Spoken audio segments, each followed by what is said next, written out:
talk to me real quick. I want to share something with you and let you go. It won't be long at all because I'm not staying out. I'm actually headed back. So, um, but I do pray that you guys are having a beautiful day on today. That you are staying safe in this pandemic. There are a lot of things that are happening, but we're not the people of God of fear, but we are people of wisdom. So I want to make sure and thank God that your families are safe during this pandemic. And I just want to talk to you real quick. Let you guys have a wonderful day. So come in real quick and say hi. Hello, everybody. It's good to see so many of you on. Again, it's Pastor D chiming in with you. And I just want to share something real quick. And I know a lot of you have suffered some things during this pandemic. Some of you have lost loved ones. I've lost loved ones. Some of you have lost jobs, lost finances, and because of that, you know, we thank God for that. But at the end of the day, God knows all, and because He knows all, He sees all. And we still in advance thank Him for everything, and we don't revel over the misfortune of others, but we still thank God that we are still here and we are alive, because the truth about people dying around us is it could have been us. It could have been us. I lost an aunt the other day. I lost people. Have people and family, friends still in the hospital now. So I want you to just take a second, and I know sometimes we take things for granted. Sometimes we think if it's raining outside it's a bad day, but you can actually, sometimes that we think if it's too hot outside, at least you can feel the heat. Sometimes we think no, at least you have the breath in your body where you can still live. And some of you right now don't need to take this time for granted. You need to thank God every day that you can wake up to your children. You need to thank God every day that you can wake up. Some of you are working at home. Take the opportunity to learn more about yourself. Be more creative, have more ingenuity, come up with ideas. Thank God that you're still alive, because it's the grace of Him that's kept you here. There are people across different age demographics, socioeconomic, does not matter if you're black, white, red, or yellow. All that matters is if God has spared your life. And because of that, I want you to just take a moment, and I just want to say, hey, I'm praying for you. I want you guys to stay blessed and stay safe in this environment. I want you to understand that God is still in control. Does not matter what we think, He's still in control. Sometimes it can be frustrating, but He's still in control. Sometimes you lose things, but He's still in control. Sometimes things happen, but He's still in control. There are issues that go awry and go aloof, but He's still in control. You may not feel your best, but He's still in control. You may have lost a loved one, but He's still in control. Plenty of you lost money, but He's still in control. And you need to understand that this is an opportunity for you to get back close to God. This is an opportunity for us to pray more. This is a time for the intercessor. This is the time for the prayer warrior. This is the time for us to get back closely connected to God. And because of that, you'll start to see things shift, and the climate start to change, and things will start to turn around. So my encouragement for you as believers on tonight is to understand that God still knows what He's doing. If you have a loved one that's sick, God still can work miracles. He has not been absolved of His power. He still can heal. He still can deliver. He still can set free. He still can make whole. He did it for us, and He can do it for them. So don't be dismayed. Don't be discouraged.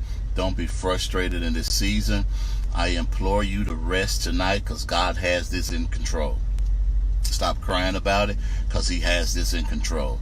Stop worrying, perplexing about it. He has this in control. Stop letting your children see you stress about these things. He has this in control. And my assignment tonight is to tell you that if you know God like I know Him, you're going to come out of this ahead. You're going to come out of this better than you were before. It may seem dire right now. It may seem like it's not going to happen right now. It may seem like you are literally at your wit's end. It may seem like you won't get another job. It seems like you can't get money to pay bills right now. You will come out of this ahead better than before. When the world is participating in a recession, you will not be a participant in it. No, You don't need a stimulus check from Donald Trump. You will be provided for by God because he's always done it for your household. Your children will have plenty enough to eat. You will have a surplus. You will have money. You will have everything that you need to get you through this season. You will lack nothing. You will not be insufficient. You will not be absolved. You will not be that person that's struggling. I don't know who this is for, but this is somebody that's listening to me right now. You crying about it. You sitting at home and you're trying to figure this thing out. You're trying to ask God, why me? Why not you? Because God considers Job and he considered you. You're going to come out of this thing stronger. You're going to come out of this thing wiser. You're going to come out of this thing in a better situation. You're going to come out of this thing where God says you will lack nothing. Somebody type that real quick. Lack nothing. You will lack nothing. And I know it seems like it's crazy for me to get on here and say that to you when some of you have lost everything over the last 30 days. I know it seems crazy for me to get on here and talk about that. And when some of you just lost your job, I know it seems a little bit crazy because sometimes I know you think God does not know what he's doing. But Jeremiah 29:11 says, I know the thoughts that I think of you. And then he tells you, I'm going to give you an expected end. But as you go down the litany of the scriptures, a variation in the NIV and the NLT will tell you, I know what I'm doing. It does not appear sometimes that God knows what he's doing, but because of who he is, because of his omniscience, he already knows the end of this story for you. He knows what he's doing.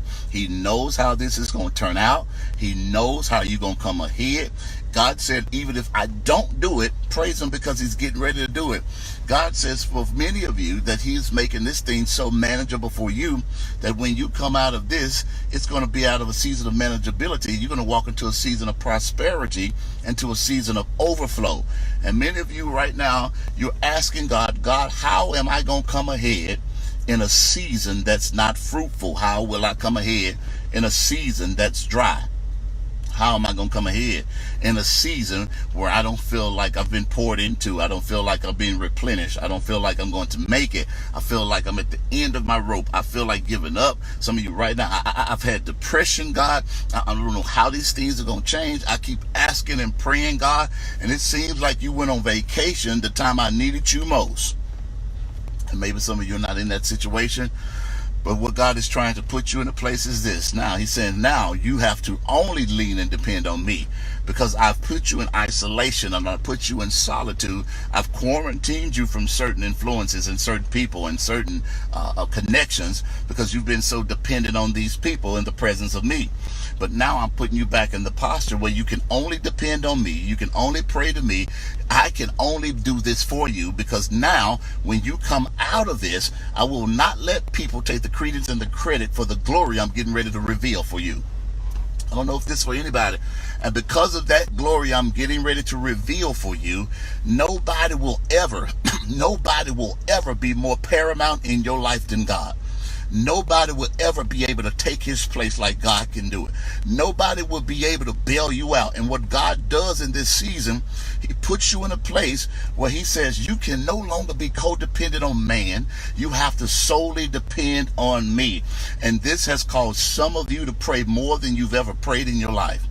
Who am I talking to? This has caused most of you to get in your word like you've never been before. This has caused you to ignore and reject some people that you used to stay connected to you. What God has done in this pandemic, he's gave you an exit strategy, and he's proved to you when you come out of this, there are some things absolutely you will not put up with. Oh my God, there are some things absolutely that you will not go back to. There are some people that you would absolutely not give your time to when this is over. There are some things that you will not. He took the job so you wouldn't go back to a job that was killing you. Oh, yo, hear me? He took the things that you were dependent on, and he says you need to depend on me. And when you depend on me solely and completely, I'll bring you out of a season that appears to be lackluster in performance. And for many of you, God is giving you a new leash on life where he's giving you that tenacity and that fervor again. You said, I'm coming out of this fighting. I'm coming out of this wiser. I'm coming out of this stronger. I'm coming out of this better than before. I'm coming out of this in spite of what you said about me. You thought I wasn't going to make it without you? Thank you, God, for showing me. See, what's happening in this pandemic, let me put it in your spirit. God is revealing the loyalty of people to you. Wow. And what I mean by that, he's exposing disloyal people. And this will be the year for most of you. You thought now that 2020 was not going to be a blessed year. No, you got a whole lot of months left. God said at the beginning of the year, I'm going to expose disloyal people. I'm going to expose the wiles of the enemy. I'm going to, because you ain't been praying like you should. Now you're praying. Now you have clarity. I'm going to expose the thoughts of them to you. I'm going to give you discernment, and I'm going to make it so keen where you're going to start to see it. Why? Because some of you are going through right now, and the people that can help you the most won't even call you now. Oh, yes. I'm exposing them. Some of you going through right now, and the people that you've leaned on the most won't have much to do with you now. And it's people that can help you. And God says, don't you be frustrated by that. He says, I'm not letting them assist you intentionally because they try to take down, come on, y'all, the credit for who I am. I will not let people have the God Messiah complex over you, and I will not allow these people to feel like they are the Lord over you, because these people now will only give you activity and only help you because they want something in return. All right, I gotta go. Y'all hear me today? And because of that, he says, I'm a God that has a contract of adhesion. And a contract of adhesion means that no. I don't give you your thoughts. I don't give you wiggle room out of it. It's my way or no way. And my way sometimes calls for suffering. I know you don't like that. My way sometimes calls for tears. My way sometimes calls for confusion. It feels like it's chaos, but my hand is there. My way sometimes calls for disconnection. And you don't understand what God is doing for many of you. He says, I saw you on the potter's wheel, and I didn't like what I saw. I didn't like what was going on. I didn't like what you were doing. I didn't like what was happening. I didn't like how the enemy was treating you. So I threw you back because I saw an imperfection, because I knew if I didn't isolate you to me, I didn't put you to me. I knew a pandemic was going to put you back in your prayer closet. Lord God, I knew this pandemic was going to get you back in your word. I knew losing your job was going to get you back on your knees. So you need to understand that I have some intentionality about what you are going through and what you are dealing with. And now I'm trying to make you into what I want you to be, because when I bring you out of this, you're not going to squander the blessings of this time. When I bring you out of this, you're not going to misappropriate the blessings I get. Come on. When I bring you out of this, you're not going to mismanage my sovereignty. And when I bring you out of this, you're not going to go back to the things that mix and mingle seasons, standards, and relationships with me. You're going to refuse to go back to this. You're going to refute the enemy. You're going to refute the adversary. You're going to refute word curses. You're going to have strength, and you're going to have boldness, and you're going to literally be in a place that you've never been before, because you're going to refuse to accept what the enemy brings. This pandemic is making you stronger. I don't know who you are, but some of you are looking at me right now. And you say, Pastor D, my money's shorter than my month. God says, don't you worry about it. I'm going to sustain you in a season that feels like a deficit. Pastor D, I don't have it. He says, when you understand me, sometimes I put you in a place that feels like a demotion. Who are you on here right now? You're looking at me, and it feels like you are in a demotion, and it feels like you're in dire straits, and it feels like God has forsook you. It feels like, and God says, the reason, watch this, I'm out, y'all, that you understand that I did not forsake you is because you had the unmitigated gall to talk to me even when I wasn't blessing. Woo! Oh my God. See, some of you are listening to me right now. The reason the devil can't stand you is because of the fact you didn't stop talking to God. You stopped talking to the wrong people because they were trying to influence you to do the wrong things, and they were oxymoron in their approach anyway and antithetical to the word of God. And you said, one thing I'm not going to do, I'm not going to stop talking to God, because I don't equate, ladies and gentlemen, the absence of God in a season I'm in, because if I stop talking to him, I'm saying God is absent. So sometimes you're not saying, God, you're absent. You're saying, God, I'm frustrated because you hadn't brought me activity. I don't know who this is that's listening to me tonight, and you get mad. You say, God, when you ain't doing nothing, I feel like you ain't up to nothing. And God says, don't you ever put me in the same status quo with the devil. Because of my deity and because of who I am and because of who I am in your life, you need to understand that the enemy cannot even approach me without bowing down to me, because he understands who I am. So what you think is going to happen in this pandemic, the devil is going to have to bow down at the foot of Jesus, y'all. And what God will do, he's going to make the very devil in hell eat his words, and everyone that came against you and spoke against you, and everybody that said you would be less than, and every job that fired you, they mess with the wrong believer. Can I tell you why? The reason they mess with the wrong believer, because it's dangerous to mess with a believer that has faith in God. And all some of you got right now is faith. You ain't got a lot of money. You ain't got no honey. You sleep at night with a teddy bear. You don't let nobody DM you. You don't have time for games. But the one thing that you have is faith the size of a mustard seed.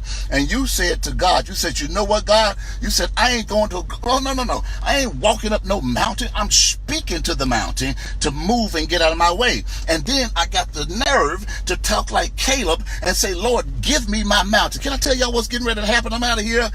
When this is over, God's getting ready to unleash bank vaults that literally had loans for you and got money for your business. And God's getting ready to lower, come on y'all, already the interest rates on buildings you've been looking for. There are foreclosed properties, and there are properties that are waiting for you. And God says it has your name on it, because I'm allowing this pandemic to level the playing field. Yes. And because he's leveling the playing field, some of you need to go get what God has for you. Pastor D, I don't got much money, but you got God. Pastor D, I ain't gonna have much resources, but you got God. Pastor D, I don't have a big following, but you got God. Pastor D, I don't have a lot, but you got God. And he says, when you got me, you got everything. So you need to stop stressing, because if God before you, oh my God, I'm telling you, he is more than the whole world against you. You looking at somebody that's lost people in this pandemic. You looking at someone that had to shut their church down. You looking at someone that had to survive this way. You looking at someone that had to fight. And if I'm fighting, I need all y'all to fight. Oh, y'all hear me? Can you imagine if we get on one accord, as Psalms 133:1, behold how good and how pleasant it is for brethren to dwell together in unity. Can you imagine if we all get on the one accord? See, what's happening in this season of our life, God has made every church the same size. Yes. And because he's made every church the same size, there are no more mega churches. Everybody a storefront, because everybody got to have a camera now. Everybody got to be in front of a camera with less than 10 people. And because of that, he says, I'm leveling the playing field, because what I'm going to do, I'm getting ready to infuse, come on y'all, this country with more of me. And what's going to happen is getting ready to be a great revival that's getting ready to take place, y'all. Don't y'all think it's strange what's happening? People that never came to God will come back to God. People that left God will come back to God. People that forsook God will come back to God. Are y'all hear me? And what God is doing, he has his hand on every one of us. And because he has his hand on each and every one of us, don't you let no devil in hell stop you. He cannot derail you. He cannot cause you to quit. He cannot take anything from you. And God has covered you. I need all y'all to type, I'm covered. Come on, y'all. Not only are you covered, your family's covered. Not only are you covered, your children's covered. Not only are you covered, people connected, your church is covered, your business is covered. Pastor D, I can't even go to my building. I can't make money. What God will do when this is over, he'll let you make in 1 month what you lost the past 3 months. You'll make up in 1 month what God will do for your life, and 1 month will sustain you for the rest of the year. I'm talking about a God, y'all, that's bigger than what you're dealing with. And because he's bigger than what you're dealing with, go to sleep tonight. Stop pacing the floor. Because when you doubt God, you're telling God he's weak. You're telling he's puny. You're telling God he's impotent. You're telling God he has no power. Stop doubting him tonight. Rest in his promises, because he's covered you. Most of you are listening to me right now. Has he not done it for you before?